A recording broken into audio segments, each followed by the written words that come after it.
الحمد لله رب العالمين والصلاة والسلام على سيد الأنبياء والمرسلين وعلى آله وصحبه أجمعين أما بعد أعوذ بالله من الشيطان الرجيم بسم الله الرحمن الرحيم إن الصلاة تنهى عن الفحشاء والمنكر وقال النبي صلى الله عليه وسلم الصلاة عماد الدين وقال قرة عيني في الصلاة وقال النبي صلى الله عليه وسلم من ترك الصلاة متعمدا فقد كفر أو كما قال النبي صلى الله عليه وسلم. اللهم صل على سيدنا محمد وعلى آل سيدنا محمد وبارك وسلم. اللهم صل على سيدنا محمد وعلى آل سيدنا محمد وبارك وسلم. اللهم صل على سيدنا محمد وعلى آل سيدنا محمد وبارك وسلم. محترم حضرات، کئی جمعوں سے آپ صلی اللہ علیہ وسلم کی سیرت پہ بات چل رہی تھی. کیسے جمعے تو بیان نہیں ہوا. اس سے پہلے جمعے کے اندر نماز تک بات آئی تھی، نماز کے اوپر بات چل رہی تھی. ایک آیت جو ابھی میں پڑھا، اللہ تعالیٰ اس میں فرما رہے ان الصلاۃ تنہی عن الفحشاء والمنکر، نماز ہر برائی اور بے حیائی سے روکتی ہے. اللہ کے نبی فرماتے ہیں قرۃ عینی فی الصلاۃ، نماز میری آنکھوں کی ٹھنڈک ہے. پھر فرمایا آج کی حدیث من ترک الصلاۃ متعمدا فقد کفر، جو انسان جان بوجھ کے نماز کو چھوڑ دے اس میں اور کافر میں کوئی فرق نہیں ہے. اللہ کے نبی فرما رہے من ترک الصلاۃ متعمدا، متعمدا کا مطلب یہ ہے جان بوجھ کے، کچھ بھی کام نہیں ہے، کام رہے تو بھی ہضم ہونے کے بعد بھی بیزار بھی کچھ چھوڑ دیے، متعمدا فقط کفر، تو بس وہ کافروں والا عمل کیا. معلوم یہ ہوا کہ نماز مومن کی معراج ہے اور نماز میں مسلمان اور غیر کا فرق ہے. آپ صلی اللہ علیہ وسلم جب نماز کا حکم ہوا تو اس بات کو سنو، نماز کا جب حکم ہوا تو مکے کے اندر نماز نہیں ہوتی تھی. مکے کے اندر کھلا بھی نماز نہیں پڑھتے تھے. ایک صحابی کا گھر تھا، اس گھر کے اندر پورے صحابہ جمع ہو کے نماز پڑھتے تھے. بات سمجھ میں آ رہی؟ چھپ کے نماز پڑھتے تھے. حضرت عمر رضی اللہ تعالی عنہ جب مسلمان بنے تو پوچھنے لگے، کلمہ پڑھنے کے بعد نماز کا وقت آیا تو صحابہ ہاتھ وضو کر کے سب ٹھہر گئے. حضرت عمر بولنے لگے اب تم لوگ کیا کر رہے؟ مطلب جو آدمی مسلمان ابھی نیا بنا اس کو نہیں معلوم، تو بولے آپ کیا کر رہے؟ تو لوگ بولنے لگے ہم نماز پڑھ رہے ہیں. تو حضرت عمر بھی نماز پڑھے. نماز پڑھنے کے بعد حضرت عمر رضی اللہ تعالیٰ عنہ کو بڑا شوق، بڑا مزہ محسوس ہوا نماز میں. بولنے لگے یا رسول اللہ آپ حق پہ ہیں کیا؟ کس کو پوچھ رہے ہیں؟ اللہ کے نبی کو سوال کیا کر رہے ہیں؟ آپ سچے رسول ہے نہیں ہے؟ جب آپ سچے رسول ہیں، نبی ہیں، تو اتنا چھپ کے، اتنا ڈر کے پڑھنے کی ضرورت کیا ہے؟ چلو کھلا نماز پڑھیں گے. عمر رضی اللہ تعالیٰ عنہ بول کر اس گھر سے نکل کر دار ارقم، اس کا نام تھا دار ارقم، وہاں سے نکل کر مکہ گئے اور مکے میں اذان دیے. اب ذرا یہاں ٹھہر کے سنو. جب نماز کا حکم اترا تو لوگ بولنے لگے نماز کو بلائیں گے کیسا لوگوں کو؟ بات سمجھ میں آ رہی بھائی؟ نماز کو 5 ٹائم بلانا کیسا؟ اسکول میں ٹائم ہوا تو گھنٹی مارنا ہے جی، اور اگر کسی کمپنی میں ٹائم ہوگا تو کمپنی والے سائرن بجاتے ہیں. اس زمانے میں لوگ ڈھپڑا مارتے تھے اور آنچ لگاتے تھے. آنچ، بات سمجھو ذرا. کاش ایک اچھی بات ذہن میں آ رہی، اور بھی لوگ آ رہے تو فائدہ ہوتا تھا، مگر جو ہے ان کی قدر کر لینا ہے۔ تو آنچ لگاتے تھے کچھ لوگ، مشال جلاتے تھے، جس کو بولتے مشال، معلوم ہے بڑے لوگوں کو معلوم، اس زمانے میں مشال لگاتے تھے کہ مشال کو دیکھ کے سمجھ جانا یہاں بنڈی ٹھہری ہوئی ہے، اگر کوئی بنڈی لکڑی لے کے جا رہے ہیں اس زمانے کی بات۔ تو 1400 سال پہلے بھی آگ لگاتے تھے، کسی کو بلانا ہے، کسی کو رکانا ہے، یا ڈھپڑا مارتے تھے، بینڈ ڈم ڈم۔ تو اب نماز کو بلانے کے لیے کیسا بلانا، یہ ایک سوال پیدا ہوا۔ پورے صحابہ اکرام رضوان اللہ تعالیٰ علیہ مجمعین آپ صلی اللہ علیہ وسلم بیٹھ کے سوچنے لگے۔ ایک صحابی بولنے لگے یا رسول اللہ، بولو صلی اللہ علیہ وسلم، ہم آنچ لگائیں گے، لوگ آگ کو دیکھ کے آئیں گے۔ تو اللہ کے رسول صلی اللہ علیہ وسلم فرمانے لگے نہیں، آنچ کیا ہے بھائی؟ جلانے والی ہے، اور آگ شیطان کی صفت ہے، آگ جہنم کا ایک حصہ ہے، ہم نماز کو بلائیں لوگوں کو آنچ کے ذریعے؟ ایسا نہیں۔ تو بولنے لگے یا رسول اللہ ڈھول بجائیں گے۔ کیا بجائیں گے؟ ڈھول بجائیں گے۔ تو اللہ کے نبی فرمانے لگے میں ڈھول گانے باجے کو شاید مفہوم بتا رہا ہوں کہ ناچنا گانا شریعت میں نہیں ہے، ڈھول تماشے شریعت میں نہیں ہے، ہم لوگوں کو نماز کے لیے ڈھول بجا کے بلائیں؟ نہیں، ایسا نہیں ہوگا۔ کیسا بلانا؟ تو بہت دیر ہو گئی، سوچتے رہے، بعد میں ایک فیصلہ کرے چلو ایک کام کرو اب جا کے سو جاؤ، صبح آ کے فیصلہ کریں گے کیسا بلانا ہے لوگوں کو نماز کے لیے۔ بات سمجھ میں آ رہی؟ پورے جا کے گھروں میں صحابہ سو گئے۔ رات میں حضرت عمر رضی اللہ تعالیٰ عنہ خواب میں دیکھے ایک آدمی پہاڑ کے اوپر ٹھہر کر کچھ پکار رہا ہے۔ انہوں غور سے سنے، کیا پکار رہا ہے؟ اللہ اکبر، اللہ اکبر، اللہ اکبر، اللہ اکبر، اشہد ان لا الہ الا اللہ، اشہد ان لا الہ الا اللہ، اشہد ان محمد رسول اللہ، اشہد ان محمد رسول اللہ، حی علی الصلاة، حی علی الصلاة، حی علی الفلاح، حی علی الفلاح، اللہ اکبر، اللہ اکبر، لا الہ الا اللہ۔ یہ اذان۔ تو ایک آدمی رات میں پہاڑ پہ ٹھہر کر یہ بولنے لگا۔ حضرت عمر رضی اللہ تعالیٰ عنہ جیسے ہی فجر میں اٹھے، اپنے اوپر کمبل اوڑھ لیے، بھاگ بھاگ کے اللہ کے نبی صلی اللہ علیہ وسلم کے پاس آئے۔ فجر کی نماز کا وقت ہوا، اللہ کے نبی پلٹ کے پوچھے اے عمر کیا بات ہے، اتنا بھاگ کے کیوں آ رہے؟ تو بولنے لگے یا رسول اللہ، نماز کو لوگوں کو بلانے کا مسئلہ حل ہو گیا، اپن رات میں سوچ رہے تھے کیسا بلانا، تو بولے کیا مسئلہ حل ہوا؟ میں رات میں خواب میں دیکھا ایک آدمی پہاڑ پہ چڑھ کے ایسی آواز لگا رہا ہے۔ تو اللہ کے نبی بولنے لگے غالباً یا کوئی صحابی کہ میں بھی اسی طرح کے الفاظ رات میں دیکھا ہوں۔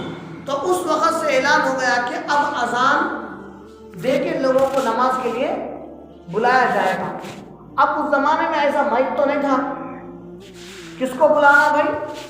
تو حضرت بلال رضی اللہ تعالیٰ عنہ کالے کلوٹے تھے، اجلی آواز تھی، اجلی وہ تو بھونڈی آواز، اللہ معاف کرے بگڑ آواز جیسے اپنی زبان میں بولتے ہیں، مگر بڑی زور تک جاتی تھی۔ اللہ کے نبی فرمانے لگے بلال آپ اذان دو، نماز کا وقت ہو جائے تو۔ نماز کا جیسا وقت ہوتا اذان دیتے تھے۔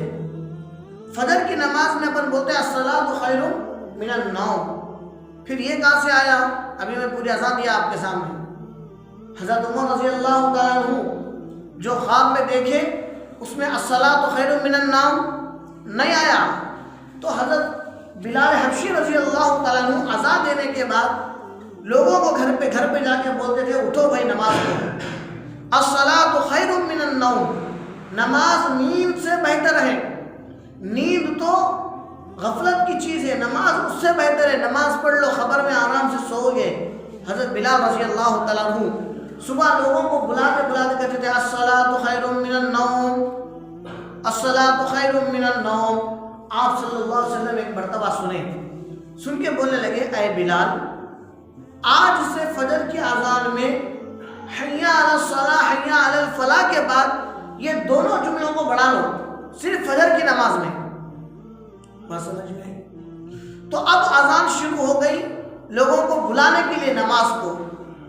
اس کے بعد حضرت عمر رضی اللہ تعالیٰ عنہ مکے پہ چڑھ کے اذان دیے اسلام قبول کرنے کے بعد. اب مکے میں نماز ہونا شروع ہوئی.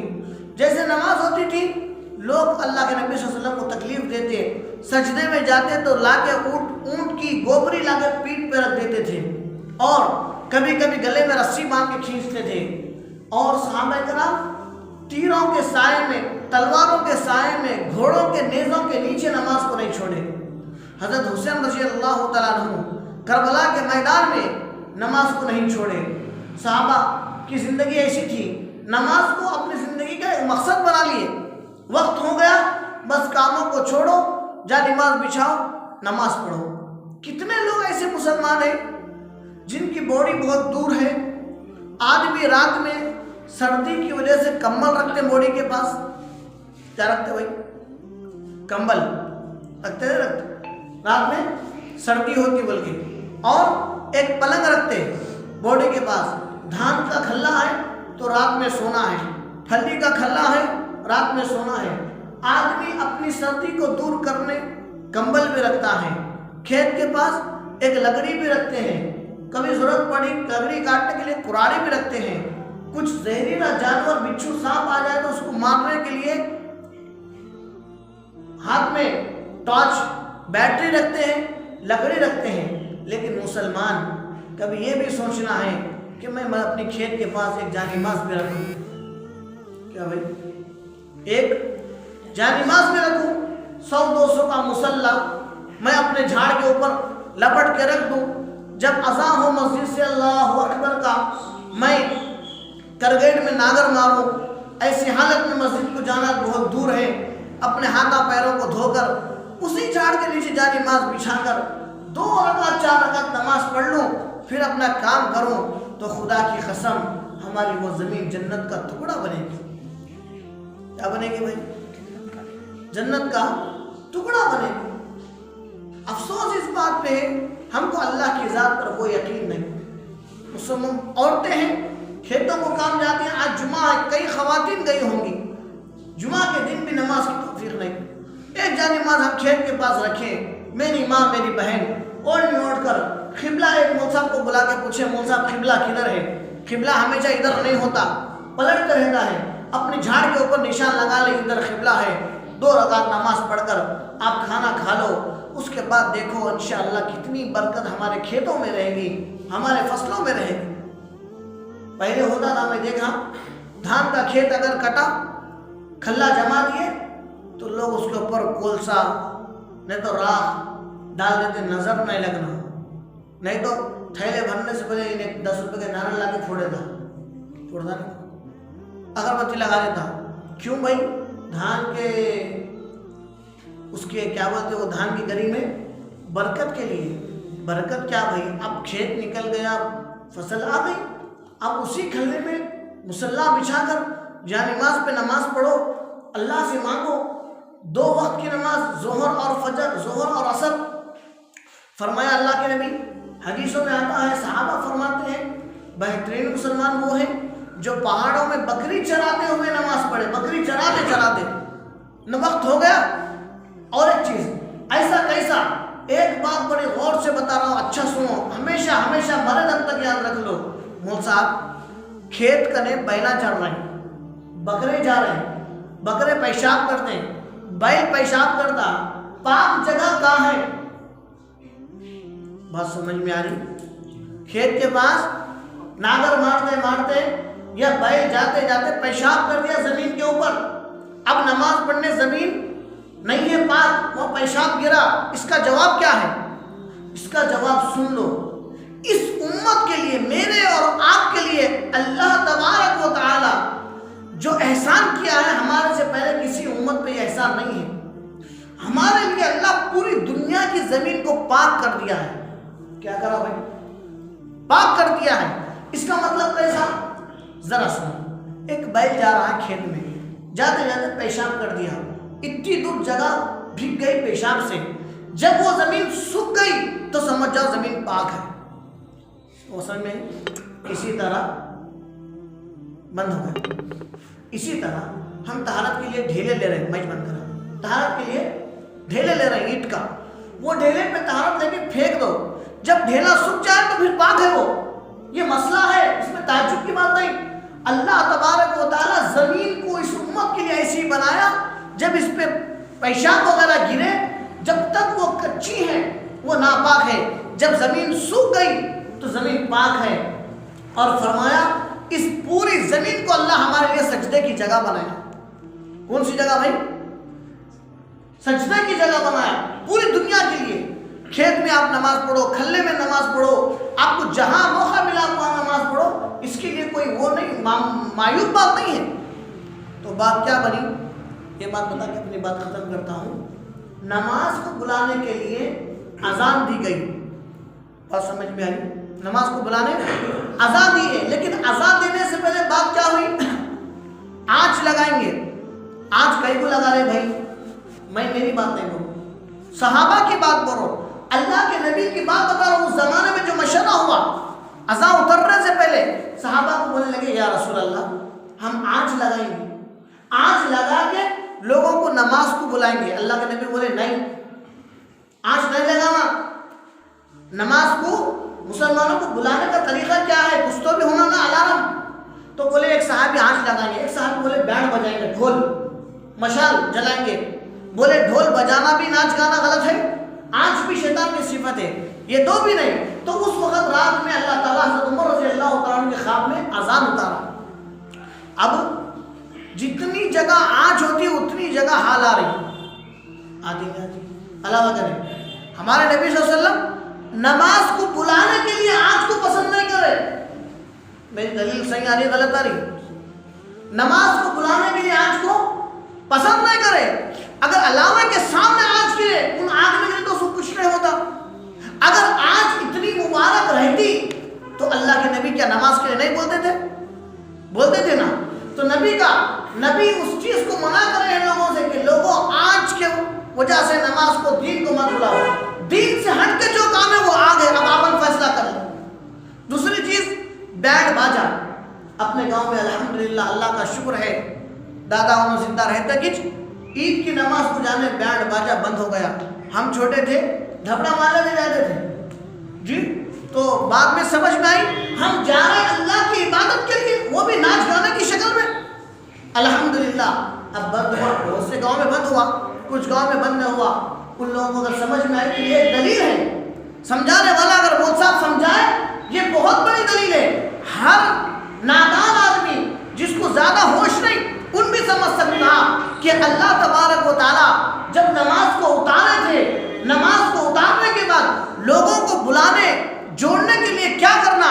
سیرن بجانا, بینڈ لگانا, آنچ لگانا. اللہ کے نبی تینوں کو ریجیکٹ کر دیے. فرمانے لگے بینڈ باجا ایسی بات نہیں ہے, میں دنیا میں بینڈ باجا کو بند کرنے آیا ہوں. نماز کے لیے ڈھول نہیں بجانا ہے, نماز کے لیے مشال کو نہیں جلانا ہے. تو کیا کرنا ہے؟ اللہ کے نام سے لوگوں کو بلاؤ, اللہ اکبر اللہ اکبر, اللہ سب سے بڑا ہے. اور گواہی دو, میں گواہی دیتا ہوں کہ اللہ کے سوا کوئی معبود نہیں. میں گواہی دیتا ہوں محمد رسول اللہ اللہ کے بندے اور اس کے رسول ہے. حیا علی الصلاۃ, آؤ نماز کے لیے. اتنی بات آج سے 15 دن پہلے ایک بات بتایا تھا کہ اللہ تبارک و تعالی اپنے بارے میں تعارف کرا رہا ہے. لوگوں تم جس جگہ پہ آ رہے ہو میں کوئی معمولی نہیں ہوں. مثلا اگر کوئی آدمی کسی کو اپنے کام سے بلائے, اس کے کام سے اگر ہم نہیں آئے تو کیا بولتے؟ کیا رے تیرے کام سے بلایا میں. ایک آدمی کسی دوست کو بلائے, میں اگر زبیر مول صاحب کو بلاؤں اور کام ان کا ہے انہوں نہیں آئے, بولنے والا بولے مول صاحب کو نہیں آ تو بول رہا, اپن کیا بولتے نکوان دو, اس کا کام کا نہیں ہے تو اس کا نقصان ہے. ہوتا نہیں ہوتا؟ اللہ ہم کو بلا رہا ہے کامیابی کی طرف, حیا علی الفلاح, آؤ کامیابی کی طرف, میرے سامنے جھکو, میں دنیا تمہارے سامنے جھکاؤں گا. اگر ہم نہیں آئے اللہ فرماتا ہے نکو آؤ. آپ کے آنے سے میری شان بڑھنے والی نہیں ہے, آپ کے نہیں آنے سے میری شان کم ہونے والی نہیں ہے. وحدہ لا شریک لہ, اللہ پہلے سے ہے, ہمیشہ سے ہے, ہمیشہ رہے گا. تو میرے بھائیوں اللہ کا تعارف آج پھر سنو. اللہ کیا بولتا ہے اذان میں؟ کیا کہتے ہیں؟ اللہ اکبر، لوگو اللہ بڑا ہے، اللہ بڑا ہے، اللہ کے سوا کوئی معبود نہیں ہے، محمد صلی اللہ علیہ وسلم اللہ کے بندے رسول ہے۔ اس کے بعد کہتے ہیں حیا علی الصلاۃ، آؤ نماز کے لیے۔ اتنی چیز کو فالو کرو، دنیا تمہارے سامنے جھکے گی فلاح کی شکل میں۔ کیا کرنا ہے؟ سب سے بڑے کون ہیں؟ اللہ۔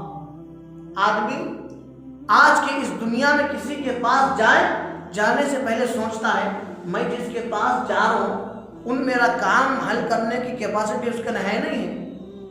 سوچتے نہیں سوچتے؟ ہر آدمی سوچتا ہے گاڑی خراب ہو گئی، وہ میکانک میری گاڑی بنا سکتا نہیں بنا سکتا، ہر آدمی سوچتا ہے جس کے پاس جائیں۔ تو اللہ کیا بتا رہا ہے؟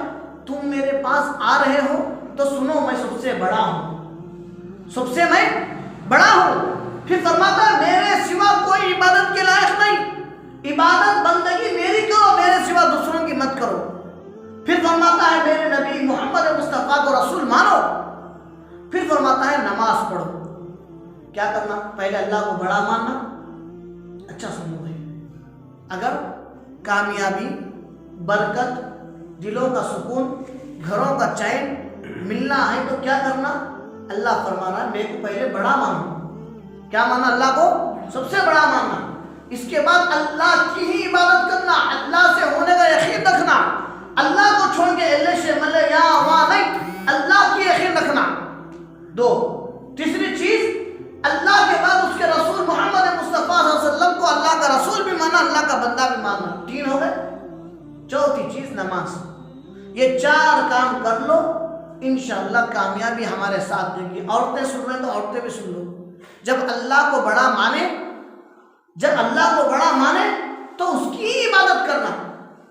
کسی ہم کوئی اسکول میں، کوئی کمیٹی میں، کسی کرکٹ کے میچ میں کسی کو کپتان اگر مان لے، ان بولے جیسا اس کی سننا نہیں دوسروں کی سننا۔ بولو بھائی اس کی سننا پڑتا، ان جہاں ٹھہرے ہو وہاں ٹھہرا کرنا پڑتا۔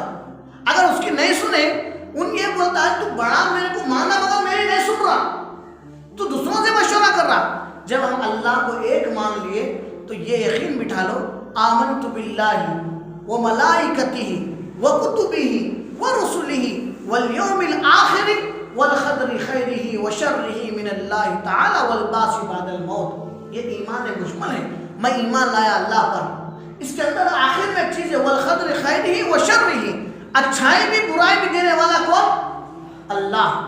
جب اس کا یقین ہو جائے گا ہم اللہ کے سامنے بھی آئیں گے، جھکنے والے بھی بنیں گے۔ اللہ سے دعا ہے اللہ تعالیٰ مجھے اور آپ کو اللہ کا صحیح یقین عطا فرمائے اور اللہ کے نبی سے صحیح محبت عطا فرمائے، نمازوں کا اہتمام کرنے کی توفیق عطا فرمائے۔ آئندہ جمعہ باقی کی بات ہوگی، جو حضرات سنت نے پڑھے سنت پڑھ لیجیے۔ وما علینا الا